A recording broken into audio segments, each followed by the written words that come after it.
Hey guys, this is Virginia Lee, and today I'm going to be talking about my favorite YouTubers, specifically my favorite film YouTubers. On this channel, I make everything related to filmmaking, like filmmaking how-tos, film reviews, and short films, so if you are interested in that kind of content, please consider subscribing.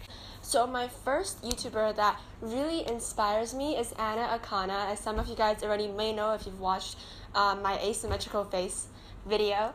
So Anna Akana is an actress, an Asian American, that might not be accurate, I'm not sure, Asian American-ish. She's like a mix of 10 different countries, both Asian and European. She's, like a ultra hybrid, and she makes these very artistic vlogs.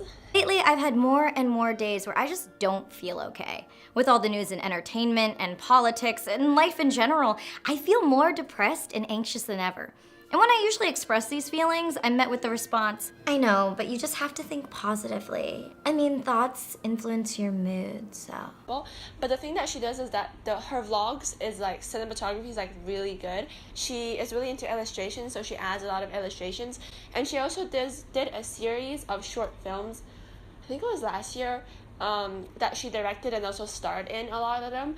And right now she's actually starring in a YouTube Red series called Youth and Consequences. So yeah, she's really cool, really inspiring. She talks a lot about self-help, like how to become motivated, how to feel okay, why it's okay to not feel okay, how to be happy. She also talks about stuff that like women face, like catcallers and rape culture and things like that. She's just all around a really cool person. She was also the YouTuber to call out Logan Paul around that incident.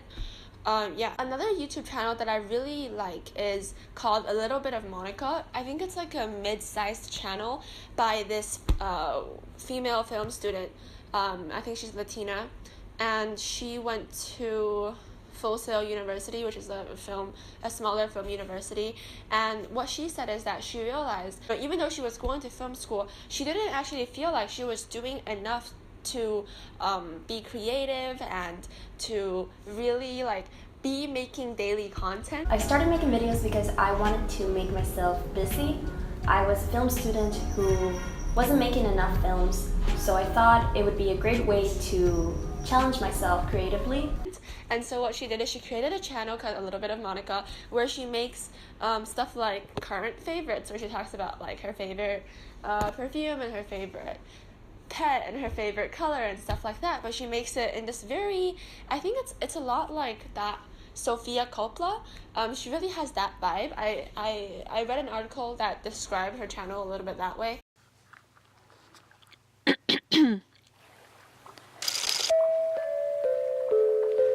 Okay, so I'm 21, but I just don't feel like an adult. You see my room, and it's not an adult room. I have so many stuffed animals. Everything's very pastel, very soft, and almost like a poem is what her videos are like. These like visual poems. Another one that she did, she talks about like how she's like an introvert.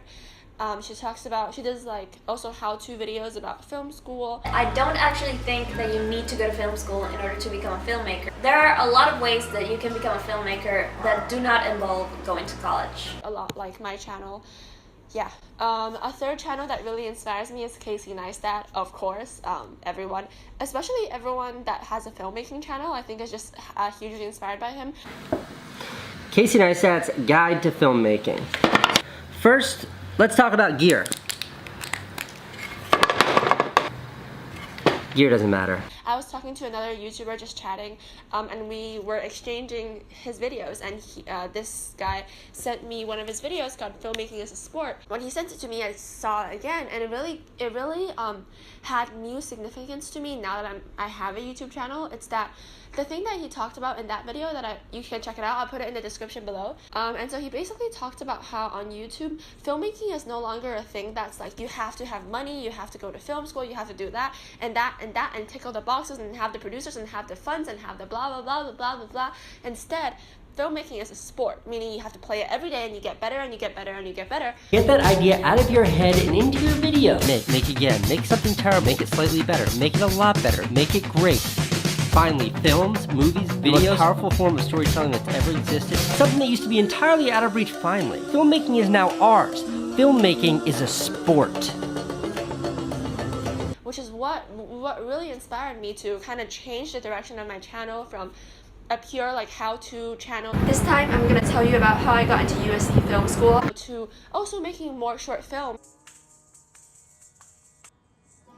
It's typified by fast footwork. And my asymmetrical face video was my first experiment doing one of those confessional classic YouTube vlog videos, but in a way that had I approached it from a filmmaking perspective, so definitely check him out. Another YouTube channel that I really enjoyed, I think it's called Filmmaker IQ.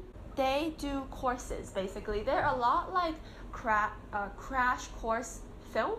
Filmmaker IQ does videos such as how a director stages and blocks a scene, which I'll link to in the description below, who's who in the movie credits, how to get your short screened at film festivals, the changing shape of cinema, the history of aspect ratio. So what they do are very almost scientific, very technical videos, very formal, in the sense that you can trust the information that you're getting from them as a filmmaker. When I was at USC summer school and I felt like I wanted to supplement my courses, especially my cinematography course, with a bit more information, I actually went to Filmmaker IQ. I watched them during breakfast every day, and that was kind of like my small course in filmmaking every day. So that's something you can do, is just go there, watch one of their videos every day, and that will definitely help you grow more as a technical filmmaker, because obviously, you know, we can all make films with our phones, but knowing some of the more, you know, academic stuff related to it, the more technical stuff will help you to up your game, and also when you're talking to filmmakers, you'll seem like you know what you're talking about. Okay, so the next channel that is very similar to Filmmaker IQ is Crash Course Film. Crash Course is started by John and Hank Green, the Vlog brothers. You will be very familiar with Crash Course if you're in high school or college. You probably use them for biology and physics and art and philosophy, and they basically make crash courses, which is like a series of videos on all of the subjects that are taught. I think that's their goal. And so they made one on film, and it's pretty good. It goes through the history of film, it goes through the cinematography, and again, a very like comprehensive view of maybe what a traditional high school or college film course looks like. So if you haven't went to film school, if you don't plan to go on film school, that really is similar to what film school is going to be. You know, it's not that different nowadays, the internet versus university. There's a lot of people talking about why you shouldn't go to film school at all, because there's just so much information on the internet, and that is true to a certain extent. So definitely utilize those resources. And I would recommend, don't do it like, approach it as if you're in school. Approach it as if it's a job. Don't be like, oh yeah, like I want to be better, so I'm gonna watch 5 videos today and not watch any more of them for 20 weeks or something like that. Like actually create a schedule for you, very systematically, very calmly, to follow those courses and improve yourself over a long term. I hope that makes sense. Oh yeah, and also another place that is really good for filmmakers, and this isn't a YouTube channel, and I'm also not sponsored by this, I just use it, is Masterclass. So I got an all access pass for Masterclass. I know my English teacher got one too, my theater English teacher, because it's quite cheap actually. Basically it's all these masters teaching these classes, and they're mostly filmmaking related. I think it's because the people that made Masterclass probably knows more film people, so or something like that. And also it's in LA, probably is where they're making it. So Aaron Sorkin did it, Martin Scorsese did it, Spike Lee, David Mamet, and also like Annie Leibovitz, which is a photographer. I was watching her videos. Helen Mirren teaching acting. I even took a course of Christina Aguilera teaching singing. So yeah, those are all pretty good. I'll put a link to that website in the description. I really enjoy it. I think the main purpose of those master classes is to become inspired. I watched Werner Herzog, which is a German independent auteur filmmaker, and I think what he taught was more so the mindset and the motivation behind filmmaking rather than the technical sides behind it. I think it's just because of the format of the class, but the people also give some very good insights into like the bigger overall insights about the nature of their course and things like that. So please check that out as well. Oh, another website. The website's called Indie Film Hustle by Alex Ferrari, who I actually had the pleasure of listening to him do kind of like I actually saw him in person at my summer school film course. My producing class, the professor was able to invite him, and so that's actually how I learned about the website in the first place. It's a really good website. He is a huge hustler. When he came to talk at summer school, he basically works from like very early in the morning until very late in the night, and he tries to do like 5 articles a day or something. And his articles are they have a lot of soul. I think there's websites like No Film School too, but there isn't a very centralized organization to it, and you can kind of tell that the people that make it aren't that, I don't know, like when I read Alex Ferrari's articles, you can really see his personality and his drive and his passion behind it, which I really like. He also has a podcast called Indie Film Hustle. I think it's one of the top podcasts for filmmaking on iTunes, so check that out. That's very nice. I used to listen to that a lot as well. Speaking of podcasts, there's another podcast I really want to recommend to you.